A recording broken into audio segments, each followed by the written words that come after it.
Hola, en este video vamos a hablar sobre la ergonomía.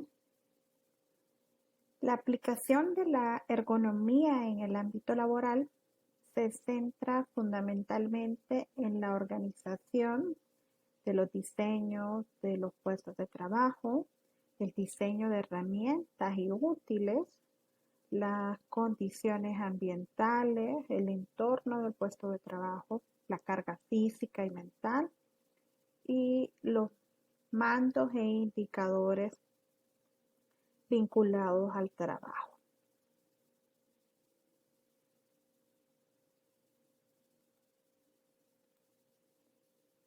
Decimos que la ergonomía se puede definir como el análisis de las situaciones de trabajo desde el punto de vista propio y emplea en sus investigaciones una metodología específica.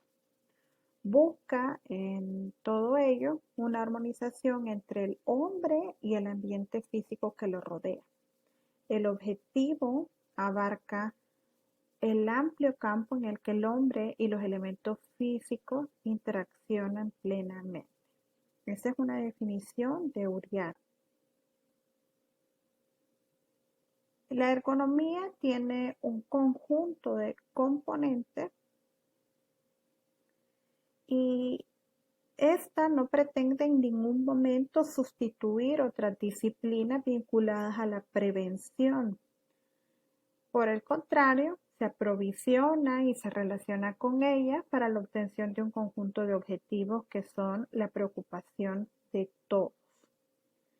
Decimos que dentro de los componentes se encuentra la anatomía, específicamente la antropometría, que es la que vincula o que estudia todas las dimensiones corporales, y la biomecánica, que estudia la aplicación de fuerzas. Mediante esta, trata la forma y la estructura de los distintos órganos y sistemas en su conjunto, centrándose en los aspectos antropométricos y biomecánicos. El segundo componente es la fisiología del trabajo vinculado al consumo de energía y el entorno fisiológico, que es el efecto del mismo entorno. Con ello se busca estudiar el funcionamiento de los sistemas fisiológicos, siendo el estudio del consumo energético uno de los objetivos principales de esta ciencia. El tercer componente es la organización del estudio del trabajo, o lo que conocemos como métodos y tiempo, y el sistema, que serían los sistemas en este caso de comunicación. Con esto se contribuye a elevar la productividad del trabajo y a mantener la salud y el desarrollo del individuo.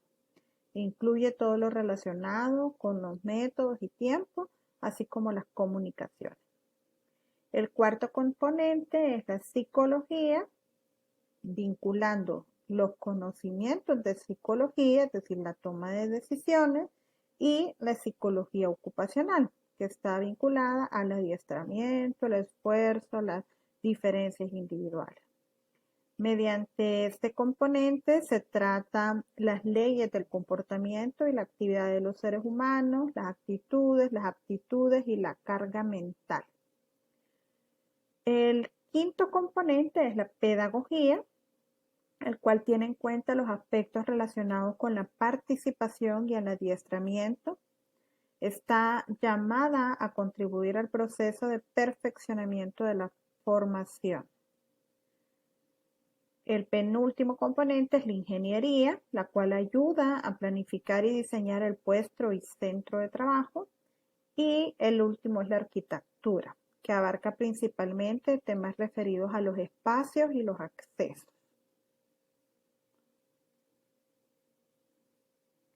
El objetivo de la ergonomía es la adaptación y mejora de las condiciones de trabajo al hombre, tanto en su aspecto físico como psíquico y el social. La ergonomía surge a partir de el análisis de los sistemas hombre-máquina. y el interés de la ergonomía se va a centrar en optimizar las respuestas de este sistema, previendo el grado de fiabilidad que podemos esperar de las relaciones sinérgicas que se generan en los múltiples subsistemas que se integran en el sistema hombre-máquina y que repercuten definitivamente en los resultados que se obtienen. El sistema hombre-máquina que analiza el ergónomo y por el cual se interesa la ergonomía es el conjunto de todos los elementos humanos, materiales y organizativos que interaccionan dentro de un ambiente determinado, persiguiendo un fin común, que evolucionan en el tiempo y que poseen un nivel jerárquico. Por lo tanto, si pensamos dentro de la perspectiva del sistema hombre-máquina, la ergonomía va a buscar mejorar la interacción hombre-máquina, controlar el entorno del puesto de trabajo o del lugar de la interacción conductual, detectando las variables relevantes al caso para adecuarlas al sistema. Va a generar interés por la actividad, procurando que las señales del sistema sean significativas y asumibles por el hombre. Va a definir los límites en los cuales el hombre debe de actuar y va a corregir los riesgos de fatiga física o psíquica. Y finalmente va a buscar crear bancos de datos para que los directores de proyectos posean un conocimiento suficiente de las limitaciones existentes en ese sistema hombre-máquina, de tal forma que se eviten los errores en las interacciones. Los principios de la ergonomía son 8 y vamos a empezar a describir. El primero de ellos es el módulo es el hombre. El principio dice que los dispositivos técnicos deben adaptarse y las fábricas y los puestos de trabajo tienen que diseñarse pensando que van a ser el hombre quien los utilice y no al revés. Entonces, la prioridad o el módulo o el objetivo al final es el usuario. El segundo principio dice que el confort no es definible, no existe una definición única de lo que significa confort. Y entonces decimos que este va a ser un punto de coincidencia entre una técnica concreta y un hombre concreto. Es decir, que es subjetivo, va a depender del hombre la técnica para decir si es o no confortable. También van a jugar un papel importante las necesidades o aptitudes de cada persona. Y entonces todos estos elementos van a conjugarse para poder definir de forma individual lo que es el confort. A este principio lo vamos a llamar principio de generalidad. El tercer principio nos dice que el confort en el trabajo no es un lujo, es una necesidad. Y debemos evitar ese antiguo concepto que dice que si un trabajo se realiza en condiciones de confort y comodidad, la productividad disminuye. Por el contrario, hay muchos estudios que demuestran que si se hace el trabajo de forma confortable, la productividad va a aumentar y que especialmente con la aplicación de las nuevas tecnologías que van a facilitar el trabajo, pues los puestos de trabajo pueden ser incluso más rentables que los anteriores o aquellos que no empleaban esas nuevas tecnologías. El cuarto principio, que es el principio de particularidad, nos dice que los grupos de población hay que tenerlos en cuenta con todos sus extremos. Sabemos que hay un valor promedio en las poblaciones, que hay una generalidad, pero también hay valores extremos que hay que tener en consideración a la hora de hacer diseño o a la hora de elaborar procesos productivos Y entonces tenemos que tener en consideración que vamos a tener personas posiblemente con tallas bajas, con tallas altas, personas minusválidas o con alguna discapacidad. Entonces es importante tener en cuenta que esos extremos existen a la hora de dar soluciones o hacer diseños ergonómicos. El siguiente principio nos dice que las condiciones de trabajo favorecen un buen funcionamiento. Y cuando se habla de condiciones de trabajo, no solo se refiere al contenido del trabajo, sino a las repercusiones que éste tiene sobre la salud, sobre la vida particular y social de cada persona. El siguiente principio nos dice de que existen otros muchos factores aparte de los estudiados habitualmente como condiciones de trabajo que van a afectar al trabajador y que la ergonomía los reintroduce como integrantes en las condiciones de trabajo. Algunos de esos factores pueden ser las relaciones, la participación, la autonomía, todas aquellas cuestiones que en muchas ocasiones llamamos salario emocional. El siguiente principio, el séptimo, nos dice que la organización del trabajo debe contemplar la necesidad de participación de los individuos.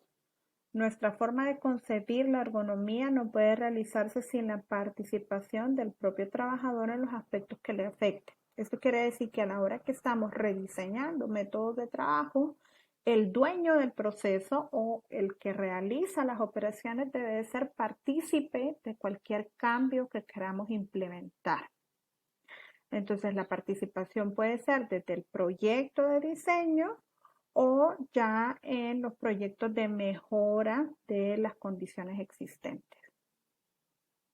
Y el último principio nos dice que el hombre es creador y que hay que facilitar su creatividad. Entonces debemos aprovechar del hombre esa capacidad creativa que posee para de alguna manera devolverle la expropiación que de los saberes obreros ha hecho la Organización Científica del Trabajo. Esto quiere decir que debemos permitir la creatividad para poder reestructurar los métodos de trabajo y aplicar la ciencia en esto. Dentro de la ergonomía, un punto muy importante es el diseño de las áreas de trabajo ergonómicas. Y cuando hablamos de diseño de trabajo ergonómico, pues tenemos que tener en consideración que hay un aspecto de diseño físico del puesto para mejorar las posturas, los movimientos, reducir los esfuerzos musculares, en fin, un diseño al que vamos a llamar ingenieril. Y tenemos un segundo componente que es el diseño organizacional, que tiene que ver con las pausas, con la alternancia, con la rotación, con el tipo de tareas que se dan. Y a esto lo vamos a llamar lo administrativo. Cuando hablamos del diseño físico o el ingenieril, pues hay que tener en consideración, primero, a la hora de diseñar el área de trabajo, cuáles son las zonas de alcance del puesto de trabajo. Vamos a tener una zona de alcance máximo en donde hay que utilizar de forma completa las extremidades y vamos a tener una zona de alcance óptimo que es donde el cuerpo trabaja sin tensiones. Hay que tener en consideración la altura del plano de trabajo, el tipo de mobiliario que se usa y los equipos de ayuda. Dentro de ese diseño ingenieril también hay que tener en consideración las herramientas o útiles que se utilizan, el peso que estos tienen, el tipo de agarre o diseño del mango, entre otros. Y finalmente, dentro de ese diseño ingenieril también hay que tener en consideración las condiciones ambientales. Dentro de ello, la iluminación, el ruido, la temperatura, la humedad, entre otros. En cuanto al diseño organizacional, ya decíamos, habrá que tener en consideración las pausas que nos van a permitir la recuperación muscular, puesto que si una persona se mantiene constantemente en una misma posición, pues los músculos se contraen y nos van a permitir reducir la tensión física, mental y del entorno de trabajo. Luego, en el diseño organizacional también hay que tener en consideración la rotación de puestos que nos van a permitir favorecer el uso de distintos grupos musculares y la alternancia y el enriquecimiento de tareas que nos van a ayudar a prevenir el trabajo monótono y repetitivo y que las unidades de producción o células se conviertan en autónomas. Algunos métodos específicos para la evaluación ergonómica son el método OWASP, que es el de las posturas forzadas, que surgió allá por 1977. También tenemos la ecuación de Niosh, que sirve para el levantamiento de cargas, que surgió allá por 1991. Luego tenemos el método RULA, que nos permite evaluar los movimientos repetitivos. El método IBV, que nos permite también medir, igual que en el método RULA, los movimientos repetitivos. El método OCRA, que surgió allá por 1998. El método de guía técnica del Instituto Nacional de Seguridad e Higiene del Trabajo y las tablas Liberty Mutual. En un segundo video se va a hacer énfasis en cómo el método RULA nos ayuda a evaluar los movimientos repetitivos.